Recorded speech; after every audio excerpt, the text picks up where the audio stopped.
You were calling it thinking, but you were rehearsing a verdict. You know exactly how this goes, right?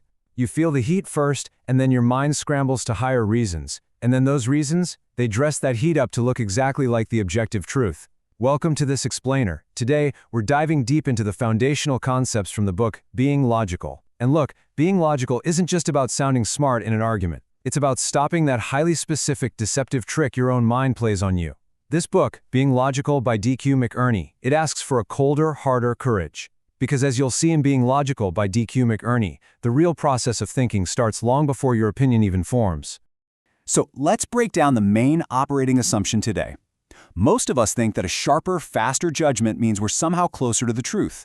But actually, seeking certainty before you see clearly, that just turns your judgment into a panicked mechanism of self-defense.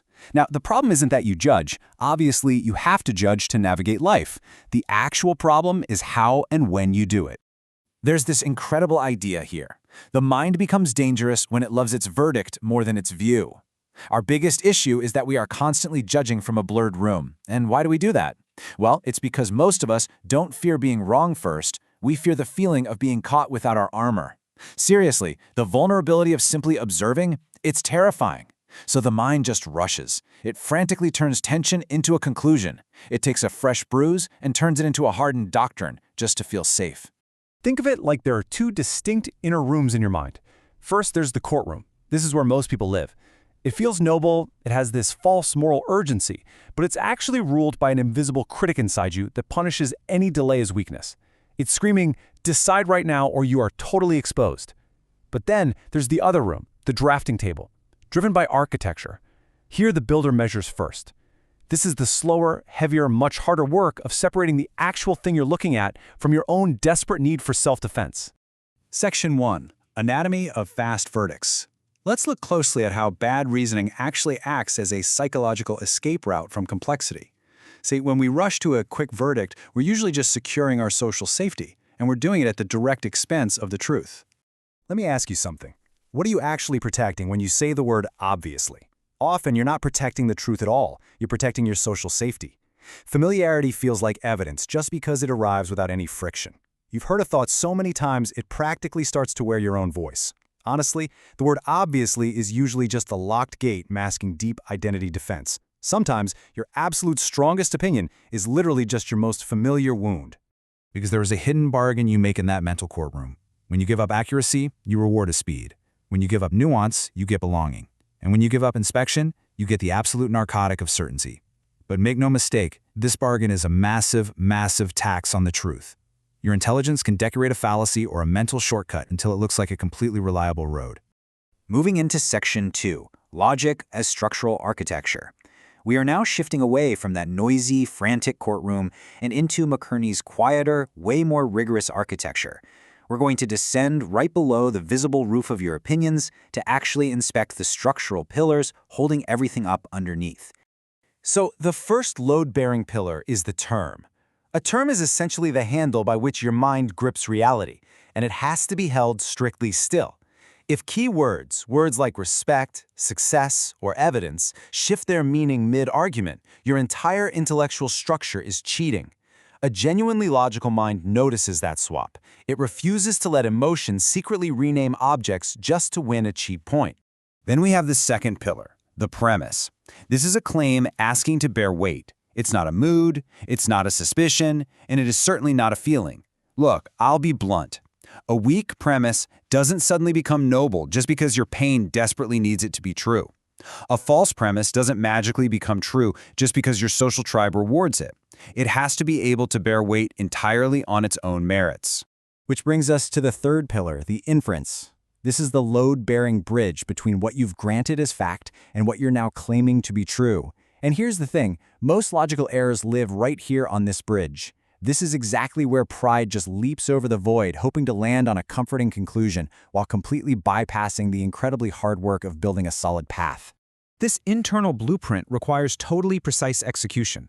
A clean term allows for an inspected premise.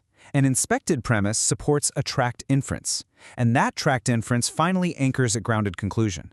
Skip any of these steps and you get a quiet, invisible structural collapse. You can have a beautiful argument, but it will collapse instantly if its foundation is just mud. You simply cannot build a true conclusion from a premise you refuse to inspect. This brings us to section 3. Feeling is not a proof. We're taking a bit of a counterintuitive turn here, because logic isn't actually the enemy of feeling. In fact, logic is the exact mechanism that stops your feelings from impersonating proof. Think about a smoke alarm. Signals like smoke, bodily heat, sensing danger, those are completely valid. Feelings very often notice something real. But a signal is not a conclusion. Smoke can mean a raging fire, sure, but it can also just mean burnt toast. So while feelings like pain or fear are incredibly vital signals, they require rigorous, intense inspection before you go ahead and condemn the whole house. Try this on for size. What if your best self is not the fastest judge? What if that's a total myth? The mature mind slows down, not out of self-doubt, but out of a profound respect for reality. It's a flat-out refusal to make fear the sovereign ruler of your thoughts. Real, tough thinking stays with the evidence long after your pride starts sweating. As the quote goes, clear thought removes hiding places. And honestly, that perfectly explains why being logical can sometimes feel so offensive or deeply uncomfortable. It literally reaches right under your opinion and demands that you surrender that sweet narcotic of immediate certainty. Section 4. The Daily Premise Audit.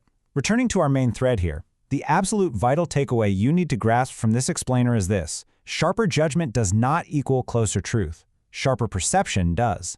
And to actually get sharper perception, we need a consistent daily practice. Here is the audit. Name the term, test the premise, follow the inference, and delay the verdict. I want you to use this strictly in conflicts. Do it when you're scrolling through inflammatory headlines. Do it when criticism is burning you up inside. Just start with one single sentence you strongly believe, underline the term that's doing the most work, and ask yourself what is really carrying the load there. Always remember, the judge can enter later, but the builder absolutely must arrive first. I really want you to paint this anchor image in your mind. Picture a solitary blueprint table sitting under one single brass lamp.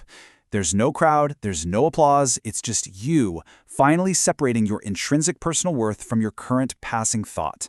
When a premise fails on that drafting table, you don't have to fail with it. You can just release it. You can revise it. It's incredibly freeing. So give the world the courtesy of being seen before being sentenced. Applying this mental architecture literally replaces your hungry, desperate appetite for victory with a rigorous appetite for genuine contact and truth. You become so much harder to flatter, harder to scare, and way harder to recruit into stupid blind certainty. Because at the end of the day, clear thought costs comfort. That is the permanent truth.